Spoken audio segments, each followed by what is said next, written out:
decided to follow Jesus. Welcome to Search the Scriptures 24/7, a radio ministry of the Berean Call with T.A. McMahon and the late founder of the Berean Call, Dave Hunt. I'm Gary Carmichael. It's great to have you tuned in. This week, we continue a series of radio discussions from the TBC archives, based on Dave Hunt's book, When Will Jesus Come? As Dave and Tom examine the question, what is the purpose of prophecy? Along with Dave Hunt, here's Tom McMahon. Thanks, Gary. You're listening to Search the Scriptures Daily, a program in which we encourage everyone who desires to know God's truth to look to God's Word for all that is essential for salvation and living one's life in a way that is pleasing to Him.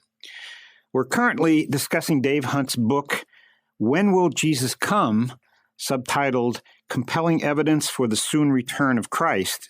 And some of our listeners may know the book by its former title, How Close Are We? Dave, last week we ended this segment of our program by saying that an explanation needs to be made regarding the soon return of our Lord, particularly why He is coming and who He's coming for. But before we get to that, could you go over some basics about prophecy? Last week we touched upon the value of prophecy to the Christian, but what about prophecy related to proving the existence of God for those who have doubts that there is a God or are confused by the different gods that are worshipped by the various religions? Now, you pose a question in your book, and I want to quote this. How could God make Himself known in such a way that a finite man would be absolutely certain that God was revealing Himself? Furthermore, how could an infinite God unveil Himself personally to finite beings? I think that is the question we have to begin with, obviously. Somebody says, well, but if God, came and did miracles or thundered with an audible voice from heaven, or couldn't God reveal Himself? I don't think so. Think about it. You've got all kinds of ideas about gods. Mm-hmm. You got extraterrestrials. The Romans and the Greeks had many gods. Zeus was one of them. The Temple of Zeus. I have visited that on the Peloponnesian Peninsula. Which God? And how would you know? Well, very interesting that God gives you a way that you cannot deny who He is. For example, in Isaiah 46, 9 and 10, He says, I am the Lord, which made heaven and earth. Beside me there is no God. Okay, well, that's a claim. And that's what we'd like to know, that there only is one God, that He's the one that's above all. Well, how does He identify Himself? He says, I will tell you what will happen before it happens. And after it happens, you will have to acknowledge that I am God. Nobody else.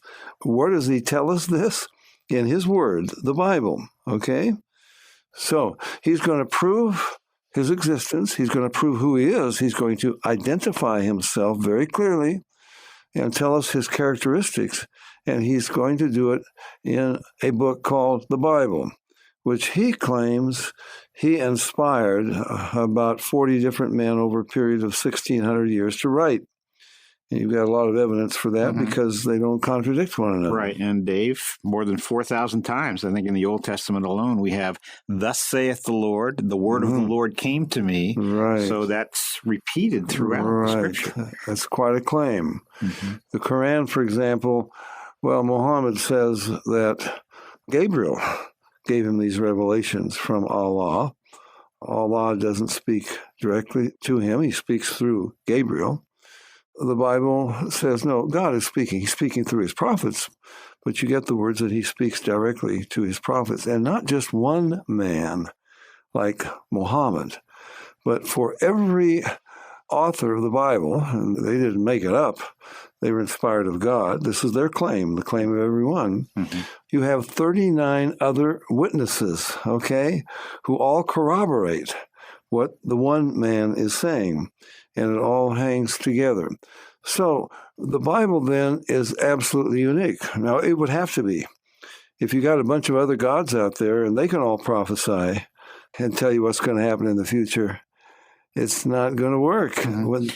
Dave, even though there are individuals calling themselves psychics, mediums, fortune tellers, and so on, what would you say to that? Well, one of the best known ones, I guess, was Jean Dixon. You can go back and read her prophecies. I think the National Enquirer, I haven't looked at it in many years. I used to just out of curiosity once in a while. Every year, at least they used to, in January 1st, they would give the predictions of the psychics and so forth. And go back and check them out year after year. They're wrong. Now, you would think that you might get some right, and just by chance, and they do once in a while. The Bible says if you are not 100% accurate, you are not a prophet of God. And they don't just dream it up on their own in the Bible, but it is, as you said, thus saith the Lord, okay? Now, God says that he is the only one who can declare the end from the beginning. He says, the former things that I have told you would come to pass, they have come to pass. And I'm telling you about further things in the future, and they will come to pass as well, okay? You can count on that because of his track record. So, Tom, there's no way you can get around that. When God tells you what is going to happen, and just a quick summation, I mean, you could never summarize it because there are hundreds of prophecies given centuries, even thousands of years before they came to pass, and they have been fulfilled exactly as God said. For example, I think we mentioned it last week, the very day Jesus would ride into Jerusalem, and that he would ride in on a donkey. And a meek and humble man bringing salvation, not the kind of a Messiah, deliverer that they wanted, that the Jews were expecting, but that he would be crucified before crucifixion was ever known, that they would gamble for his clothes. Now, some of them you can say, as we mentioned last week, some of them you could say, well, you know, Jesus knew what was said, so he fulfilled it. But I don't think you're going to get yourself crucified to fulfill prophecies. And how are you going to rise from the dead? Well, how are you going to predict where you're going to be born? Right. So his birth, the situation regarding his birth, it's just too many things. How did he get the soldiers who were on duty that day to give him vinegar mingled with gall? To gamble for his clothes. Right. It couldn't happen. But these are only a few. There are literally hundreds. Now, when you come to Israel, the whole history of Israel is laid out. God gave them a land. When he brought them into the land, he warned them, you disobey me, I'll cast you out.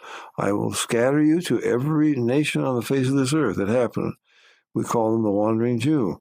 I will make you a proverb, a laughing stock. They'll make jokes about you. You'll be hated and persecuted and killed like no other people. But I will not let you be destroyed. But I will preserve a remnant of you, many, and in the last days I will bring you back into your own land. And the nations of the world are going to divide that land, which they did. I will make Jerusalem a terror to the nations all around when they are in the siege against Jerusalem and Judea. Never were the nations united around Israel, but today they are through Islam and so forth, Tom. We can go on and on. So, well, let me add one more, Dave. Right. You mentioned this. The Jews, the religious Jews, were fulfilling prophecy in their very rejection of Christ. So even that was a fulfillment of prophecy. Right. Again, these are not Christian prophets per se. It all pointed to Christ, but these were the prophets of the Jews. Well, Isaiah was a Jew.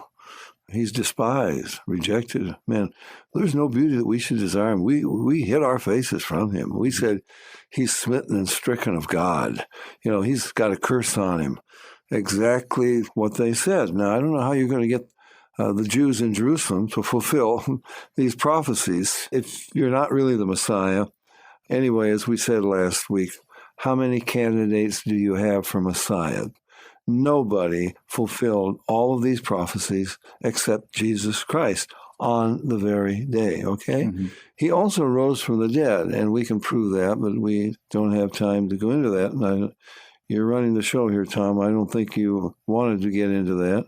Well, Dave, in this segment, we're going to be talking about this for a number of weeks. I just want to lay the foundation for prophecy, what it's about, and why it's so important. Mm-hmm. And, well, again, answering the question, how could an infinite God unveil himself personally to finite beings? Yeah, well, we've got to keep going on that. Yeah.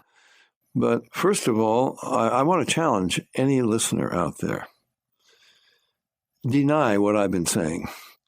Deny that the Bible foretold hundreds of prophecies that have been fulfilled. More than a third of the Bible is prophecy. Without fail in any of them, not just from one person, but from many different prophets who didn't even know one another, lived in different cultures and different times in history. And they did not partake of the culture or the nonsense that people believed in, even their science that was all wrong of their day, okay? Now, deny that these prophecies have come to pass. I can give you many prophecies, and I challenge anybody, and we've given you a few. Deny that Israel was hated and persecuted. Deny that anti-Semitism is just, it's something you couldn't explain. You cannot explain it. Why one group, why it's a paradox. Why one group would be hated.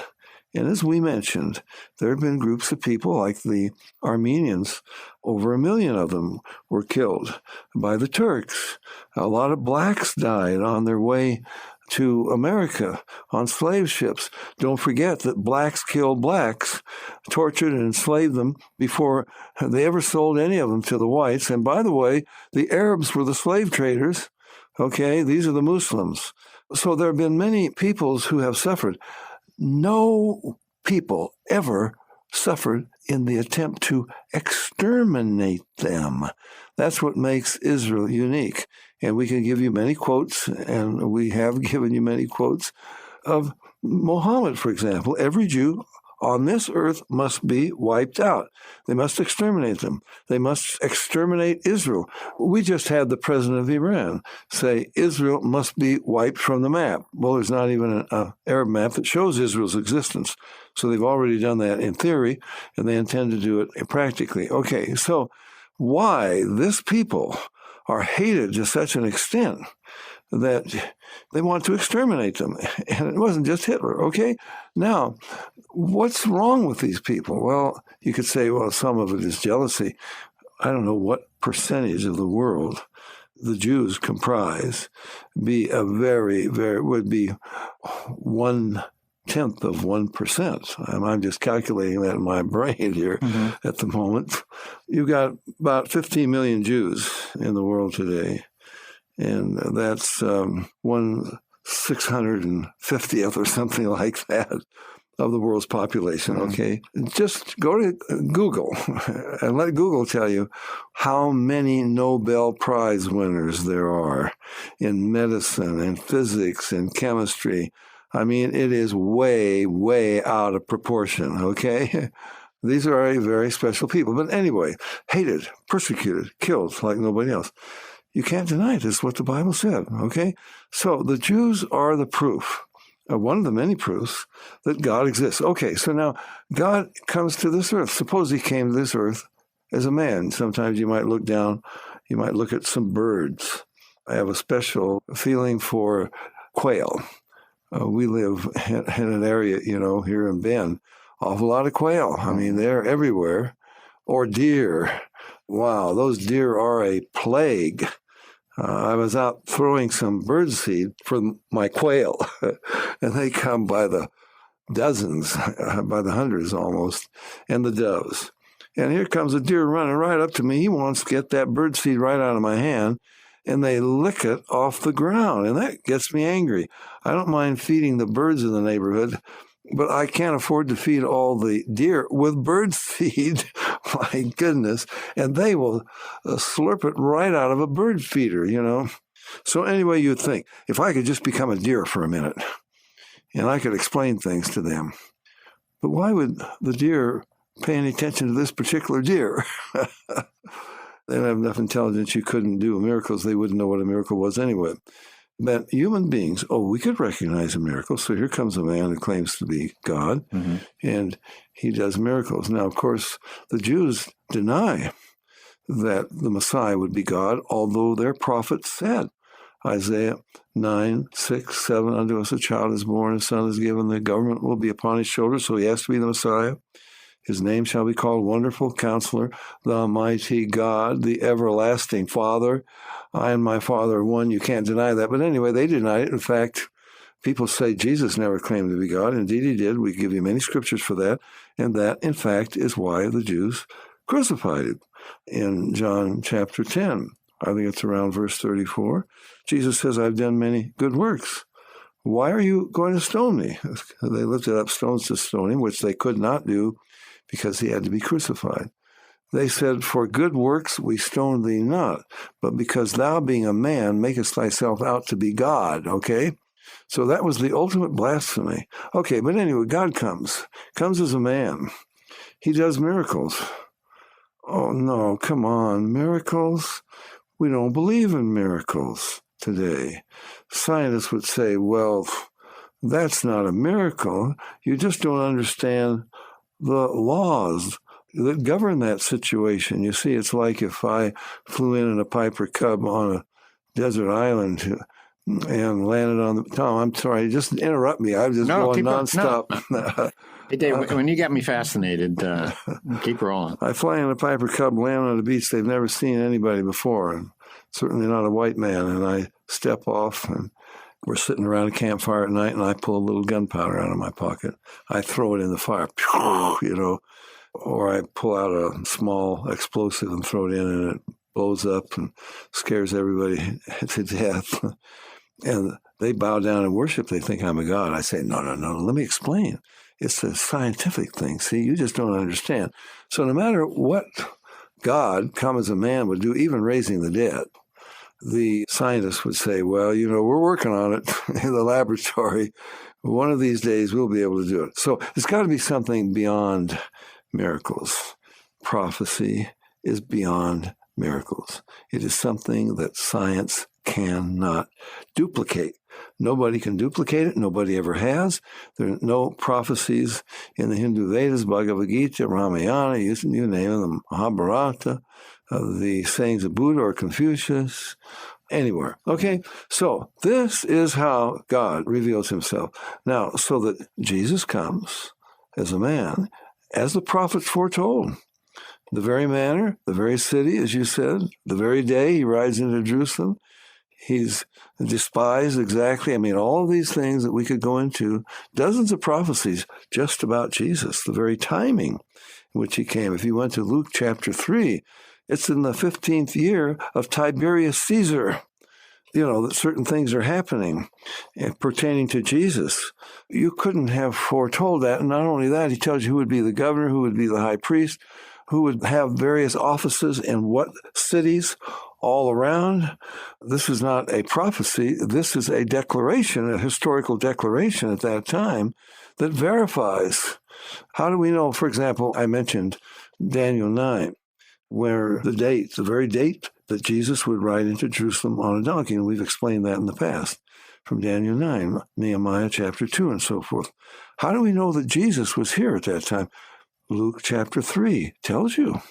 He gives you the details of who held the offices in these various cities and who was the Caesar and so forth. Definitely had one more thing to it, again, regarding his birth.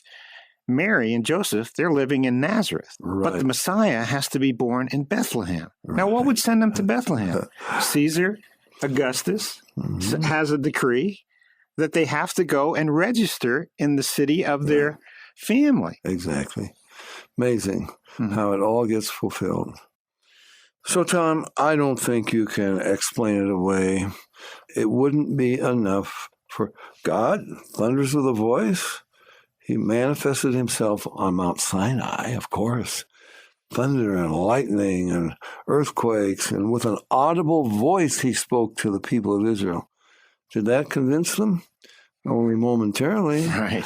Before Moses even got down from the mount, they have made a golden calf. It's the very first thing God said, you will have no other gods before me. And by the way, the Quran says that the golden calf was built by a Samaritan. That's 700 years before Samaritans even existed. So if you want to check out the accuracy of the Quran in comparison with the accuracy of the Bible, so archaeologically, historically, scientifically, but mainly prophetically, it is 100% true.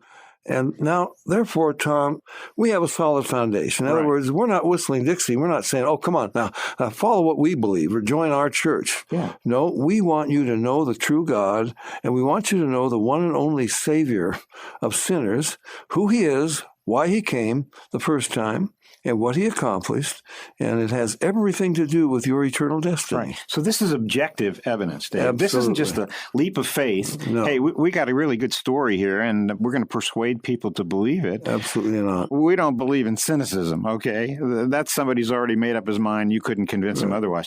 But there's nothing wrong with a healthy skepticism. Absolutely. But this is for the skeptics. This is why God has presented objective evidence. Absolutely. But it brings you to a moral dilemma, doesn't it? Well, God must be a holy God. He certainly isn't causing all the evil on this earth. He would be a monster. Or he would be, if he didn't want it and tried to stop it and couldn't, he'd be too weak to be God. No, he must be above all of this. Then why does it happen? And he loves us. He can't just forgive us. He can't just whitewash it. Somehow the penalty has to be paid, and that is why Jesus came, and he did pay the penalty. Buddha didn't, Confucius didn't, nobody did, only Jesus Christ. But I guess we have to come back and get to that later. Please visit our website, thebereancall.org, to access our radio archives going back to 1999 and our newsletter going back to 1986. We offer daily updates by email or visit us on Facebook or Twitter. Are you looking for information about a specific topic? Go to thebereancall.org and click on Topics at the top of the page. Our online store is thebereancall.com. We offer a wide variety of books, tracts, CDs, and DVDs. Note that most of our ebooks are free. I'm Gary Carmichael. Thanks for tuning in, and we hope you can join us again next week. Until then, we encourage you to search the Scriptures 24/7. Though none go with me, I still will follow. No turning back, no turning back.